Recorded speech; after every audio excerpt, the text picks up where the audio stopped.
Sega.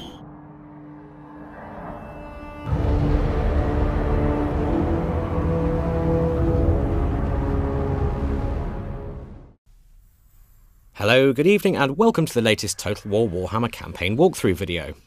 Today it's the turn of the proud and vengeful Dwarfs, and just a reminder that the game is still in development, so what you see here may be subject to change. Okay, we're 29 turns into this particular campaign, and as you can see from the overview map, we've fully conquered our starting province of the Silver Road, and we've returned the goblin-infested dwarf holds of Death Pass province to their rightful owners, i.e. us.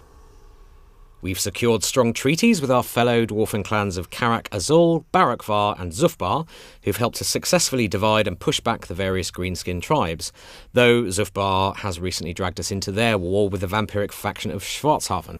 Nice one, Zufbar. Down to the campaign map now, and this turn our armies are on immediate recall to home territory. Thorgrim here was making his way happily towards Blackfire Pass in order to help Zufbar against its vampiric problems. And in charge of policing Death Pass is an army led by Zamnil Matakwaz, which is obviously the best dwarf name ever. However, Grimgor Ironhide has just popped up from the Dwarfen underway with a 16-strong stack of green-skinned filthmongers to threaten our home settlements on the Silver Road, so we've got our armies beating a rather panicked retreat towards him.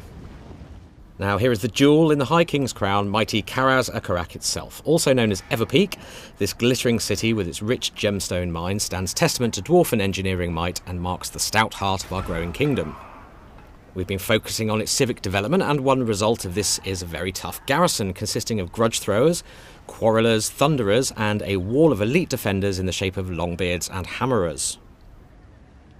Now, with the whole of the province under our control, we can enact commandments over it, and we're currently empowering the guilds to aid population growth and buff our trade income. Diving into the dwarf tech tree now, you can see how we're looking to dovetail that particular growth improvement with this particular technology, the autonomy of the holds. Now, this will supercharge the commandment we've issued and help us to expand our settlements much more swiftly. Now, the dwarf tech tree differs to those of the other races in that it follows two core disciplines.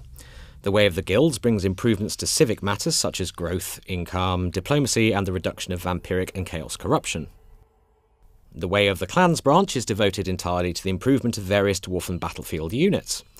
As you can see here, we're trying to balance our research across both trees as we go, so our provincial development keeps pace with our increasing military might. Looking at the building browser for Karaz-Akarak now, and we can see how certain high-tier building chains can only be constructed in higher-level settlements. So we're going to have to upgrade Karaz-Akarak another 2 tiers to build, say, the Rune Forge or the Throne Hall of the High King. We've also implemented a neat hint system in the buildings UI to mark out any prerequisites you'll need in order to recruit certain units. So if we want to recruit flame-spewing Iron Drakes or arm them with mighty Trollhammer torpedoes, you can see that a marker indicating that buildings in the engineer chain will be required. Okay then, let's end the turn as our armies are all out of action points for now. And as predicted, Grimgor has marched on one of our settlements. Now we have a single level 1 lord here, marshalling a teeny tiny garrison, versus Grimgor's significant force, so there's not much hope to be honest. He's also level 8, and as if that wasn't enough, he's already unlocked his fabled axe Gitsnik, and he's wearing the terrifying mask of E. Enough even to put a doughty dwarf to flight, though it pains my beard to say so.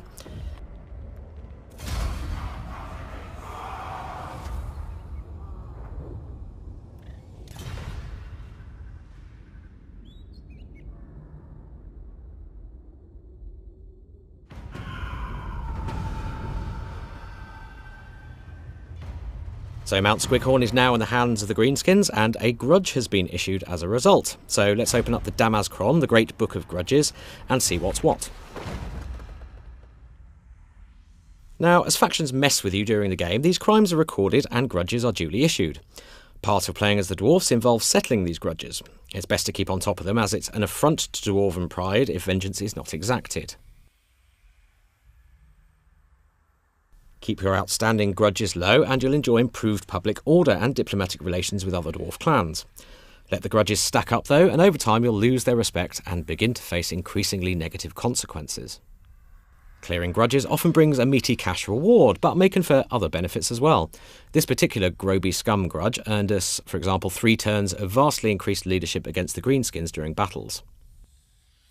So, with a grudge to settle and territory to reconquer, let's get our armies on the move. We're going to put Amnil here into marching stance and get him and his boys moving.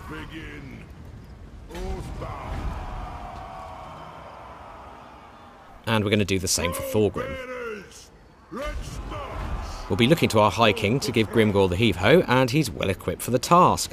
Clad in glittering scales and armed with the Shrieking Blade, he actually causes terror now, which also means he's also immune to it, so Grimgor's terrifying Mask of E won't be so terrifying to Thorgrim.